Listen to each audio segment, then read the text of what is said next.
राष्ट्रीय आय national income यानी कि किसी देश के अंदर सभी घटक सरकारी तथा निजी से पहले वाली कुल आय का योग राष्ट्रीय आय कहलाता है। राष्ट्रीय आय बाजार स्तर पर एनएनपी होता है। राष्ट्रीय आय इक्वल टू एनएनपी माइनस अप्रत्यक्ष कर। नेक्स्ट है कि भारत में राष्ट्रीय आय की गणना केंद्रीय सांख्यिकी संगठन जो करती है। इसकी स्थापना 1951 में हुई थी। 29 जून को सांख्यिकी दिवस जो है मनाया जाता है और यह जो है पीसी महालनोबिस का जो है जन्म दिवस है। नेक्स्ट है कि भारत में प्रति व्यक्ति आय की गणना 1968 में दादा भाई नौरोजी ने जो की थी। उन्होंने इस समय भारत का प्रति व्यक्ति आय 20 रुपये जो निकाला था, जो कि सालाना था। इन्होंने अपनी पुस्तक poverty and un British rule in India में जो वो लिखी थी। नेक्स्ट है कि वर्तमान में भारत का प्रति व्यक्ति आय 1,72,000 रुपये सालाना है।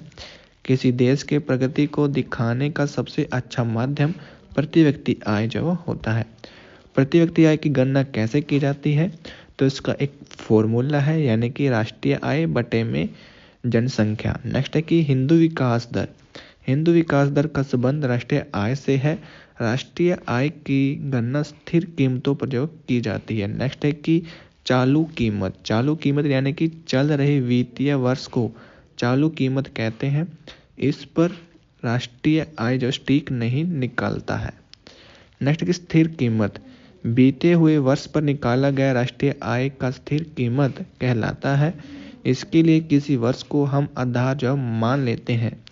भारत का आधार वर्ष जो 17 और जो 18 है। नेक्स्ट की राष्ट्रीय आय स्थिर कीमत पर एनएनपी को दर्शाता है। नेक्स्ट है कि राष्ट्रीय आय की गणना की विधियां। राष्ट्रीय आय की गणना जो है कैसे की जाती है, तो पहली विधि है उत्पादन विधि। उत्पादन विधि यानी कि इस विधि में उत्पादित वस्तुओं और एवं सेवाओं के मूल्य को जो जोड़ा जाता है। यह जीडीपी को भी जो है दर्शाता है। इसमें दोहरे गणना की समस्या उत्पन्न हो जाती है, जिस कारण अंतिम वस्तु के मूल्य को जो जोड़ा जाता है। ये होता है उत्पादन विधि में क्या होता है कि यानी कि एनएनपी यानी कि FC equal to NNP minus tax plus subsidy. दूसरी है आय गणना विधि। इस विधि द्वारा सभी क्षेत्रों के आय को जो जोड़ा जाता है, चाहे वह निजी क्षेत्र हो या सार्वजनिक क्षेत्र। भारत में राष्ट्रीय आय की गणना उत्पादन तथा आय दोनों विधियों से जो किया जाता है। NI equal to R plus I plus W plus P. आय विधि भूमि किराया यानी कि आर, पूंजी इक्वल टू ब्याज आई है, श्रम यानी कि मजदूरी डब्ल्यू है, उद्यम यानी कि लाभ पी से जो है डिनोट किया गया है। नेक्स्ट है कि व्यय विधि यानी कि एक्सपेंडिचर मेथड। इसको मापने की का जो फॉर्मूला है वो है कि एन आई इक्वल टू यानी कि नेशनल इनकम इक्वल टू होता है C plus I plus ji plus x minus M. सी से है उपभोग, आई से है निवेश, जी से है सरकारी व्यय, एक्स से है एक्सपोर्ट, एम से है इम्पोर्ट, एक्स माइनस एम यानी कि शुद्धि निर्यात यानी कि नेट एक्सपोर्ट। नंबर 4 है उपभोग विधि। इस विधि में उपभोग तथा बचत को जोड़ा जाता है। इसका प्रयोग विकसित देशों में जो किया जाता है। बचत विधि तथा मौद्रिक विधि राष्ट्रीय आय की गणना की विधि जो है वो नहीं है। मौद्रिक आय क्या होती है, तो किसी श्रम के बदले मिले धन को मौद्रिक आय जो कहा जाता है। नेक्स्ट है कि प्रयोजन आय यानी कि मौद्रिक आय में से टैक्स घटाने के बाद बचे धन को प्रयोजन आय जो कहते हैं। यह पूरी तरह व्हाइट मनी होता है। वास्तविक आय या फिर रियल इनकम क्या होती है, यानी कि प्रयोजन आय में से देनदारी तथा ऋण भार को हटा देने पर बचा हुआ धन वास्तविक आय कहलाता है। महंगाई बढ़ने पर वास्तविक आय जो वो घट जाता है। नेक्स्ट है गरीबी यानी कि पॉवर्टी।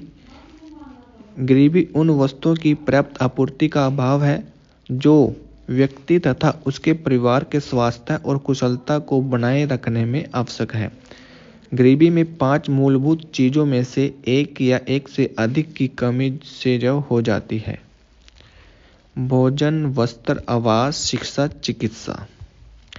नेक्स्ट है कि वर्ल्ड डेवलपमेंट रिपोर्ट के अनुसार गरीबी निम्नतम जीवन यापन स्तर करने की असमर्थता है, यानी जब निम्नतम जीवन यापन स्तर भी प्राप्त नहीं किया जा सके उसे गरीबी कहते हैं। नेक्स्ट है कि विश्व बैंक के अनुसार गरीबी क्या है, यानी कि वह व्यक्ति जिसकी प्रतिदिन की आय $2 से भी कम है वह गरीब है।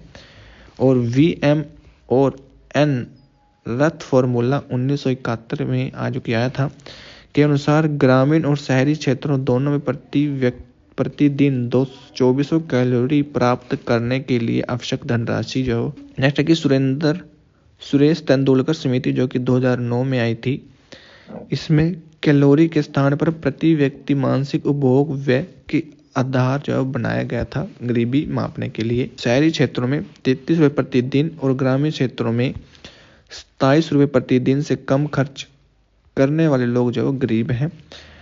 सी रंगाराजन समिति जो कि 2012 में आई थी, सी रंगाराजन समिति के अनुसार शहरी क्षेत्रों में 47 रुपये प्रतिदिन और ग्रामीण क्षेत्रों में 32 रुपये प्रतिदिन से कम खर्च करने वाले लोग जो गरीब हैं।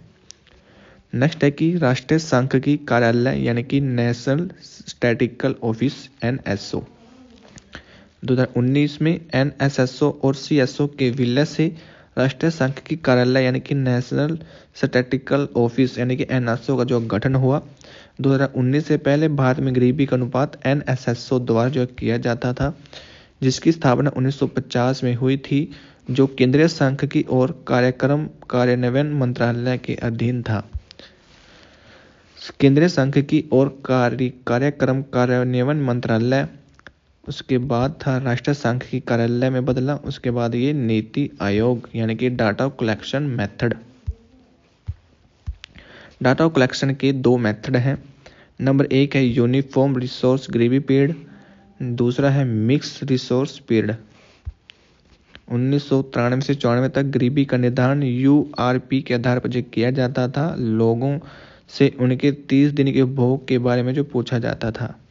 जो मिक्स्ड रिसोर्स पीरियड था उसमें 1999 से 2000 से NSO यानी कि वर्तमान में NSO ने मिश्रित संदर्भ यानी कि MRP मेथड को अपनाया। इसमें पिछले 1 साल में लोगों द्वारा कार्य किए गए व्यय के बारे में जो पूछा गया। नेक्स्ट है गरीबी के प्रकार। गरीबी के 2 प्रकार हैं। एक है निरपेक्ष गरीबी यानी कि एब्सोल्यूट पॉवर्टी, दूसरी है सापेक्ष गरीबी यानी कि रिलेटिव पॉवर्टी। निरपेक्ष गरीबी से अर्थ उस न्यूनतम से है जिनकी एक परिवार के लिए आधारभूत न्यूनतम आवश्यकताओं की पूर्ति हेतु आवश्यकता होती है तथा जिससे वह परिवार जुटाव पाने में असमर्थ होता है। भारत में गरीबी मापन में इसी विधि का प्रयोग जो किया जाता है। नेक्स्ट है कि सापेक्ष गरीबी यानी कि रिलेटिव पॉवर्टी यानी कि आय की असमानताओं के आधार पर परिभाषित। इस संबंध में विभिन्न वर्गों या देशों के निर्वाह स्तर पर या प्रति व्यक्ति आय की तुलना करके गरीबी का पता लगाया जाता है। उसके बाद है कि सापेक्ष गरीबी मापन की विधियां यानी कि सापेक्ष गरीबी जो मापी कैसी जाती है। इसमें 2 तरह की विधि का यूज किया जाता है। पहली है लोरेस वक्र विधि, दूसरी है गिनी गुणांक। लोरेस वक्र विधि क्या होती है कि यह 1905 में मैक्स और लोरेस ने जो विकसित किया था। इस विधि द्वारा किसी देश के लोगों के बीच आय की विषमताओं को ज्ञात करते हैं। इस वक्र का प्रत्येक बिंदु उन व्यक्तियों को प्रदर्शित करता है जो एक निश्चित आय के स्तर के नीचे जीवन व्यतीत कर रहे होते हैं। यह आय में वितरण की विषमताओं को मापने में सबसे प्रचलित विधि है। आय के प्रत्येक युग्म के बीच आय अंतर की जो माप करता है। नेक्स्ट है कि गिनी गुणांक। गिनी गुणांक का फॉर्मूला है छायांकित क्षेत्रफल बटे में सीमांत समता रेखा के नीचे का संपूर्ण क्षेत्रफल। नेक्स्ट है गिनी गुणांक। गिनी गुणांक यानी कि 1912 में इटालियन सांख्यिकीविद कोराडो गिनी द्वारा विकसित जो किया गया था गिनी गुणांक को। भारत में योजना आयोग द्वारा बनाए गए गरीबी मापन हेतु प्रमुख समितियां कौन कौन सी हैं, तो वो ये समितियां हैं दोस्तों जो कि भारत में योजना आयोग द्वारा बनाई गई थी। इनको हम जो एक बार रिवीजन कर लेते हैं। यानी कि डॉक्टर YK अलंग समिति जो कि 1977 में बनी थी, लक्कड़वाला समिति 1989 में बनी थी, सुरेंद्र तेंदुलकर समिति जो 2005 में बनी थी, श्री रंगराजन समिति 2012 में थी। आगे जी बेरोजगारी यानी कि अनएम्प्लॉयमेंट यानी कि बेरोजगारी वह आर्थिक स्थिति है जिसमें व्यक्ति को कम समय पर उसके योग्यता अनुसार उच्च मूल्य पर रोजगार नहीं मिलता। बेरोजगारी के कई स्वरूप होते हैं। इससे संबंधित आंकड़े NSSO द्वारा जो जारी किए जाते हैं। बेरोजगारी को दर्शाने के लिए फिलिप वक्र का जो प्रयोग किया जो जाता है। नेक्स्ट है कि संरचनात्मक बेरोजगारी। जब मांग में परिवर्तन हो और मांग में संरचनात्मक बेरोजगारी की कमी हो जाए तो इससे उत्पन्न बेरोजगारी को संरचनात्मक बेरोजगारी कहते हैं। यह दीर्घकालीन होता है। अस्फीति यानी कि धन की कमी के कारण यह संचालक या ढांचागत बेरोजगारी उत्पन्न करती है। भारत में सबसे ज़्यादा संरचनात्मक बेरोजगारी जो पाई जाती है। नेक्स्ट है चक्रीय बेरोजगारी। जब मांग पूरी तरह समाप्त हो जाए अर्थात समग्र मांग की अभाव में फैक्ट्री बढ़ जाए तो उससे जुड़े सभी लोग बेरोजगार होते हैं। चक्रीय बेरोजगारी मुख्यतः व्यापार चक्र से संबंधित होती है तथा यह अस्थायी प्रकृति की होती है। नोकिया फैक्ट्री परिवहन यानी कि डीलर, डिस्ट्रीब्यूटर, होलसेलर, रिटेलर और उपभोक्ता पर यह बाद में पहुंचता है। नेक्स्ट है घर्षणात्मक बेरोजगारी।